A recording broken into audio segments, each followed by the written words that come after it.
Hello everyone and welcome to a special episode at my desk as usual on this channel. I say as usual because actually fairly recently I actually haven't been doing many videos at my desk at all. I've been concentrating on doing videos and fixes on the cars, which are the most popular videos, at least most of them are. But this episode for Mark 1 enthusiasts in general will be absolutely fascinating. And I'm going to show you 3 things today that I can guarantee that you have never seen before, because these 3 items were only in the possession of people who were involved in the launch of the car originally. You may have seen actually one of these potentially if you were at Geneva in 1998, the Geneva Motor Show, and maybe if you actually worked at a dealership at Ford at that specific moment in time. Apart from those couple of exceptions, you will never have seen one of these and probably never be in possession of one of these. And when one of these came up on eBay and I made a bid for it, I won the bid and I got the item, but the seller came back to me and said, look, I used to work for Brochures. We made all the brochures for Ford. We won the contract in 1998. Would you like some original launch brochures? Oh my goodness me. And that just started an avalanche of very nice items indeed. Shall we take a look?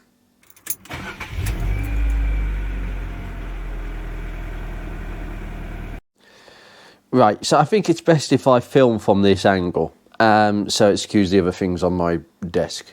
Need my coffee, excuse me. Very nice. Right, so this is the item that I bidded on eBay. It was on eBay, and a few other Mark 1 enthusiasts were looking at it, and yeah, it was quite expensive.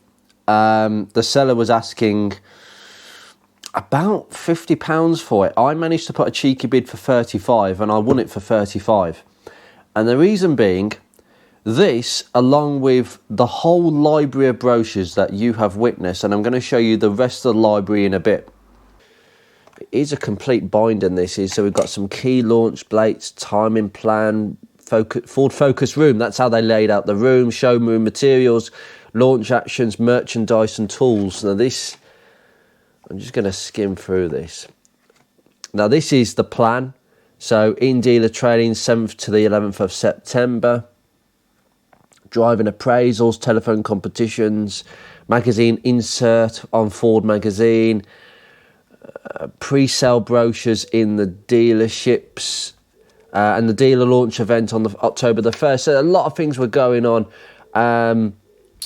Birmingham NEC brand experience, 10th of October to the 19th. Brochures in the dealerships, October the 15th. The public launch of the car was October the 15th. I was not aware of that, actually. That's an interesting date. The timing plan. Now, I've got a feeling... Oh, this is wonderful. This is absolutely wonderful. So, September, October, November.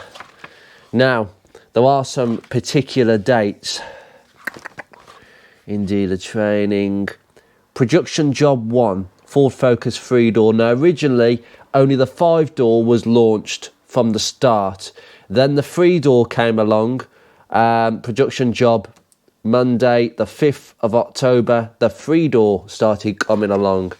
So that was, the prototypes had already been agreed, but the production fully started at that time.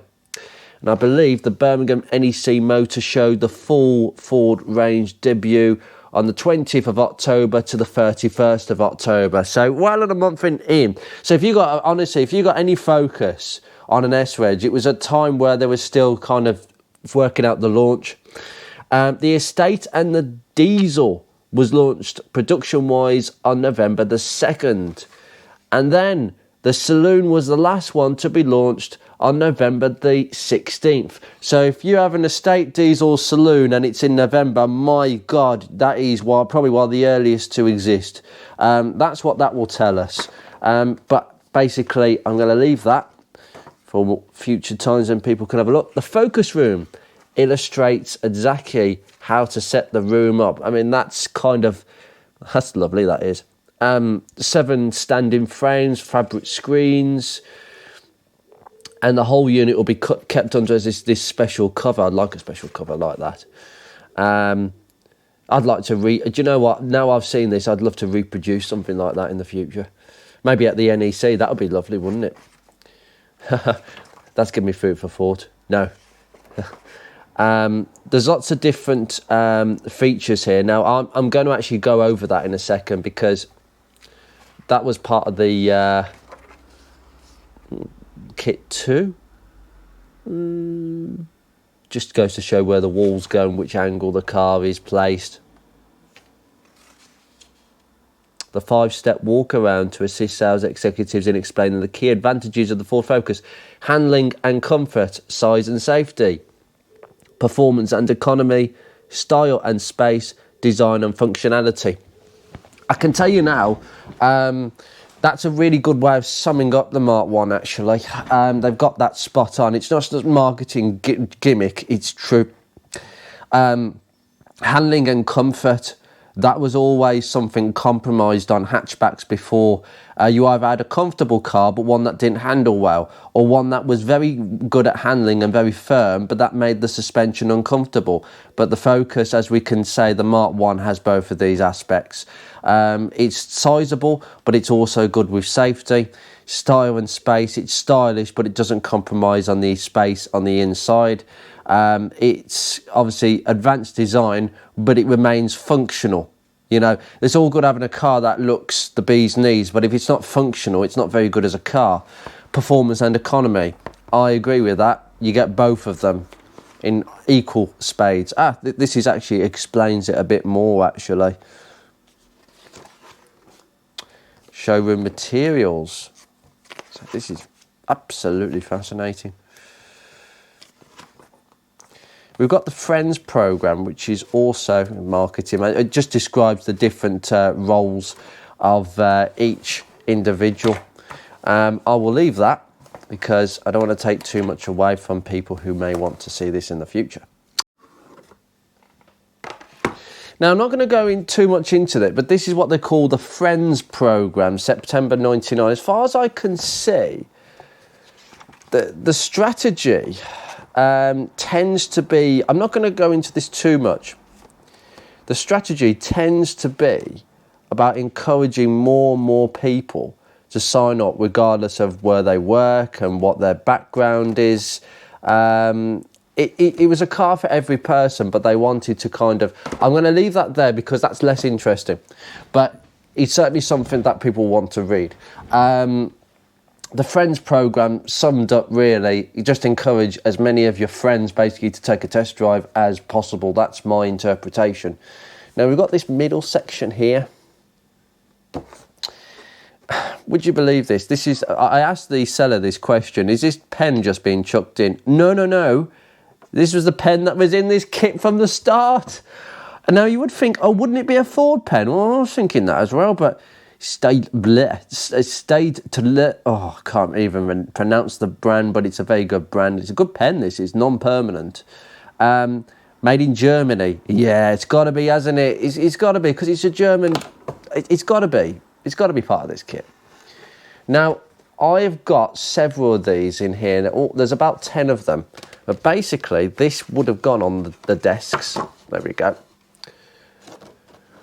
So your contacts and notes, free choice, launch competition. The first 1,000 calls to answer 8 out of 10 questions correctly will receive a Ford Focus fountain pen. We should have produced one for this. That's quite interesting, the telephone competitions. But the 5 fundamental facts, get your facts right, Andrew. As I said before, style and space, exciting new age design, flowing forms with crisp edges, taut lines, distinctive front and rear lights. The interior, free space, it allows a higher roof line, not compromising the proportions of the car. The longest wheelbase in its class, wheels pushed out to the corners to improve the stance of the car. The Mini was the first one to do that, but definitely something in this this class. Performance and economy. Fun to drive, free revving, 16-valve petrol engines and an advanced direct injection intercooled turbocharged diesel engine. I wouldn't say it was particularly advanced, but it was advanced enough, and it had an intercooler on the Mark 1. Best in class fuel economy, 1.6 petrol and 1.8 direct injection TDDI, and low insurance ratings. Size and safety, the efficient exterior size and manoeuvrability, easy parking, computer design, right-handed safety cell, twin airbags, etc, etc. As I say about handling and comfort, we can describe that. The passive rear wheel steering from the control rail rear suspension gives greater flexibility and high-speed lane changes. Longitudinal compliance boosts steering, precision, feel and handling. Exactly. And design and functionality, as I explained before, cutting edge design but functional controls, easy to hand. And there's about several of these in there. I really like these. I'll probably put one out when we have meets. But we have some of these. We've got a support handbook, which I think it's just a sales supporting. Hold on.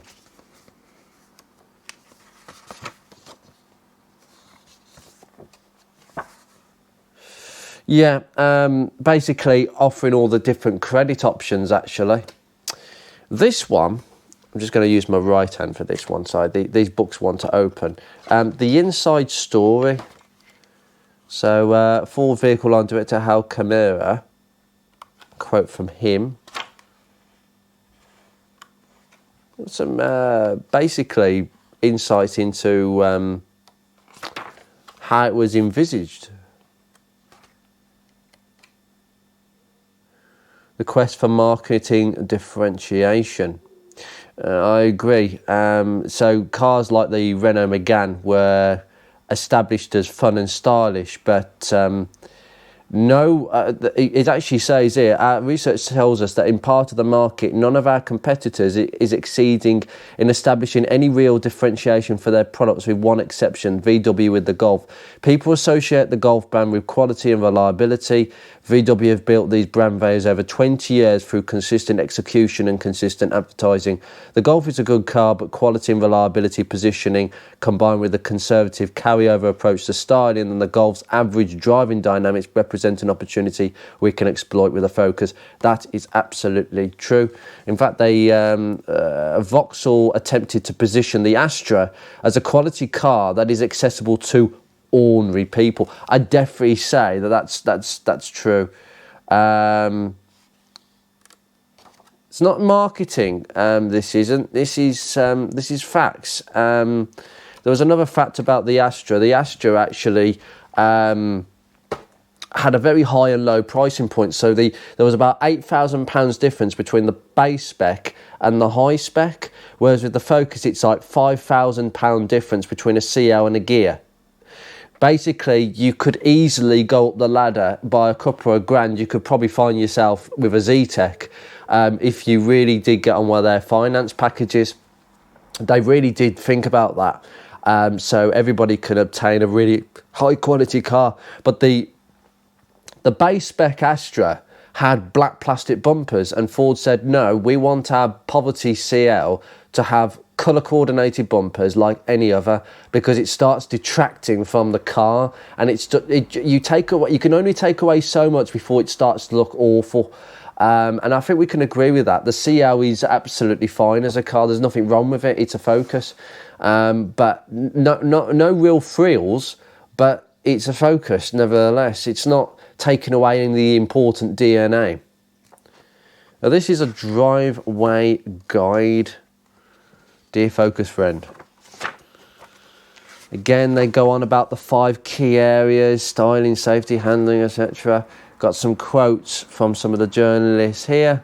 Jeremy Clarkson: without turning a wheel, the Focus goes straight to the top of its class. The Focus isn't simply good, it's absolutely incredible. And that was the 4th of September for the Sun, although don't pay attention to the Sun too much. There's just some instructions about adjusting the steering wheel. It's just a cheap drive-away guide. That's quite nice, actually. And again, Focus friends. It's a repeat. Sorry, there's 2 of these, actually. There's 2 of them. To finish off, there is a letter in here. Look at this. Well, it's actually a dealership notice. This is ridiculous. I'm going to have to get some photocopies made of this. So this is a Ford Focus. Please distribute to all dealership staff, the brand team, September 98. Got some quotes here from motoring journalists. Welcome to the exciting new Focus. It will be launched on the 15th of October. These are the engines. This is a new entrant where it resolves the trade-offs customers have traditionally had in the C segment. You could definitely recommend that. The 5 areas, again, guys, you know, the sales executives will be absolutely dumbed in with this stuff straight away. Oh, there's a few of them. I didn't realise there was actually 2 copies. And product update. The 5 fundamental facts cards refer to bounce back windows. Please note the bounce back is only standard on the 2-litre gear. All other Focus models feature the one-shot down driver's windows. You could say that again. Basically, it's anti-trap. You got your hand in the door, the windows go back up. Sorry, back down, I should say, not back up. That would chew your hand off. Well, there you are, guys. That's the launch pack. But I didn't want to go into too much detail. But you can see the fundamentals and some of the key dates. Now, launch brochures. Okie dokie. Now this, ladies and gentlemen. Oh, by the way, I will say this launch brochure is the European launch brochure. Okay. This is the original European launch brochure. So there'll be things in that UK people won't know about, but I'll go to that in a second. This is the one I want to concentrate on. This is the Geneva Motor Show brochure. Now, again, my contact who I bought that pack off, he said, I've got some more things that you'd want to add to your collection, Andrew. So do you want these? Again, these are... Who has one of these? I've never seen one of these ever. As I say, I'm on the hunt for very rare brochures, and that's lovely. Spirit of the new Ford with that silhouette on this. I think it's almost it's almost tracing paper. Goes for on the back side as well. And that reveals the full thing. It's gorgeous, isn't it?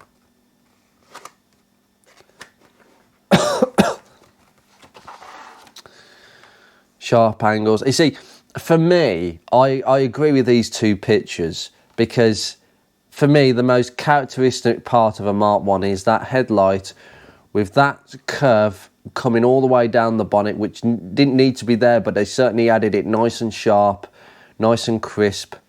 Lovely. I just think that indicator should have been there from the very start, like on the facelift. So I think that, for me, makes the car look dated. The rest of the car doesn't look dated. It's just probably that.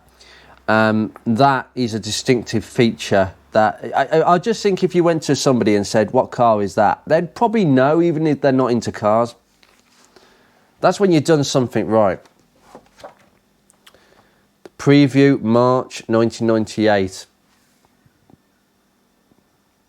I've never seen one with these alloys before, but they actually look quite nice, actually.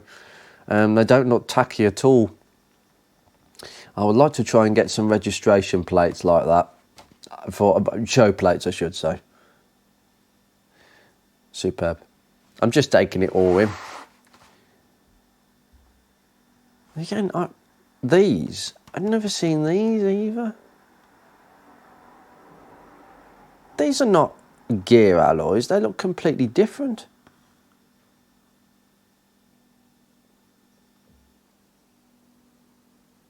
Lovely.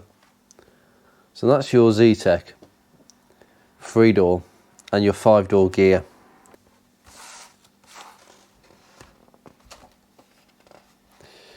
The new Focus is the essence of Ford, captivating the new age style and dynamic spirit. Focus follows closely with the excitement of other recent models like Ka, Puma and Cougar. Indeed, this stunning car could only have come from the new way of thinking at Ford. Although striking to look at, as much as what the Focus is so ingenious is under its skin, with its unique to class independent rear suspension and highly efficient engines, it is not only exhilarating to drive but a responsible choice in today's world. An energizing balance of substance and style, this pioneering new Ford is our connection with you. The Ford Bridge is a symbol of our continuing commitment to everything we do with our desires. Oh, goodness me, that is that is marketing talk, I will tell you that. Now, this brochure, designed by Parlour Wood. This brochure, I believe, is the only brochure, Mark 1 brochure, to have been produced by Parlour Wood, because after this brochure, for the launch of the car, Burroughs had taken over. So this is the only brochure Parlour Wood ever had a hand in. Amazing. Produced in May 1998. Lovely. I'm going to kind of skim through this one. Again, this might be it was a bit sticky the last time I came across it. The European brochure, this is the European launch brochure, again for sort of October. That's when this brochure was meant to have come out. Designed from the inside and out. What a lovely picture that is. There are only some minor differences, but that image, we've seen a few of these images before. Fascinated. I love the pictures. We've seen a few of these pictures before, just to highlight front and rear suspension. For those of you who don't know, the train arm is called the control blade. It's the marketing term for that. The trend in optional moon dust silver, optional alloy wheels. Oh, optional alloy wheels. Oh, were they? Okay. And front fog lamps. The trend 3-door. Note black door mirrors as well. That's a very famous photo. How could you not want one of them? Shown in the Swift Twill jacquard seat trim with optional air conditioning and the winter pack. There was a winter pack over there as well. The Trend, it has uprated sports suspension. So the Trend is the Z-Tech, basically. So that's my interpretation of that. I'd like to do a little bit more research on the European cars. Quite interesting. Got the 5-door Trend. Oh yes. That is a really, really great colour. Honestly, we know what a colour that is if you've done the colour episode. The estate version showing the versatility at the back there. The Ambiente, if I've got that right, with aquamarine frost, I should say. It does say aquamarine frost with optional alloy wheels. No chrome exhaust piece there sticking up. The Ambiente offers more than just outstanding driver characteristics. Probably a bit more than we're talking about. Sort of gear spec, finesse Oasis, the finesse trim, I should say. It just says Oasis, so presumably it might be the side bolsters potentially. But the finesse trim, oh, lovely, fantastic. That goes well, that does. The Ambiente estate. And then you got the gear. So what's the Ambiente? The Ambiente must be the LX because it's got the finesse trim. Keep things simple. The gear immediately posted as a four-door, which is quite popular. This would have been pepper red. Straight from the off. Yep, unremarkable gear badging. The earlier console with this rosewood, that's, yes, interesting. Very, very interesting. And obviously you've got the two-tone dashboard there as well.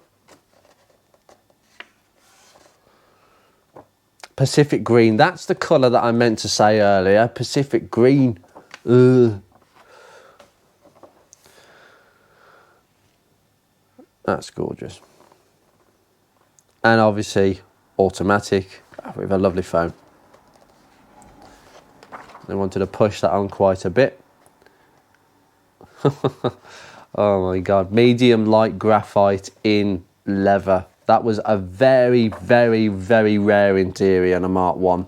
I think it's really business-like and very classy, personally.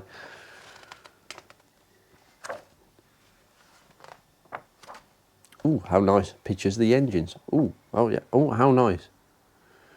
The ladder frame located between the sump of the engine block increases rigidity by 30%. That would be for the diesel models. Yep. That was a compliment to the Zetec engines as well, to give them a bit of strength. The Sigma had it built in from the get-go, as far as I'm concerned. Free choice, apparently. So you got the Trend, your Ambiente, and your Gear. You can get them at certainly different price points and different specifications. So the Trend, you got these 14-inch hole balls, and then the Ambiente, you got these slightly less hole balls, and the Gear, you get some Smarties, very nice. Oh, that's quite interesting about the gear knobs. This is not the detail that you'd have got in the UK brochures, definitely not. So the Trend has got that sort of silvery finish, and then the Ambiente sort of, well, it's the letters are thicker. You see, the numbers are actually very faint there, and then they've gone really thick. I don't know why that is. And then the Gear sort of adds a bit of chrome or a leather. Interesting. Got the different radios as well. That the 4000 poverty spec radio. If you weren't doing very well for yourself. We've got some 15-inch width wheel, a 15-inch wheel cover. That is actually a wheel cover. That is unbelievable. That is a trim. It actually looks like an alloy wheel. Wow. And obviously the 15-inch and another 15-inch gear alloy as options. Got some options down here. Very simple offset. Very simple. And obviously we've got some accessories. 12-spoke was an accessory, the Vario Y that nobody took up, aluminium gear knob and handbrake, chrome exhaust, front fog lamps with the RS collection, well, the RS front bumpers, the optional bumpers, parking sensors, got the interior alarms, etc. Got some, obviously, bright blue, the main one, radiant red, moon dust, Amperaro, the usual colours, and you've got some of the fabrics here, which we've gone over. October 1998. That's incredible. This is designed by Parlerwood. Ah, that's very interesting. So maybe they would have done this as a last, as kind of a last thing. That's rather interesting. As far as I'm concerned, Boas did all the other brochures. I tried to keep this episode from going over too much, but there was a lot to cover there. I just like looking at the pictures, to be honest, and gathering it in because I know most of the information. But the information in that launch box is utter gold dust, and it gives some dates that you would never have otherwise known, and info you'd have never known about. Little nuggets of information. There was a few other things that this contact of mine has actually given to me in bulk, basically. So I will show you that in a future episode, but I thought that these are the things that are worth looking at and showing. So it's very rarely I come to my desk these days, but when I do, it's for a very important reason. Anyway, you take care, guys. I hope you enjoyed this video, and I will see you again soon in another geeky episode at some point. Take care.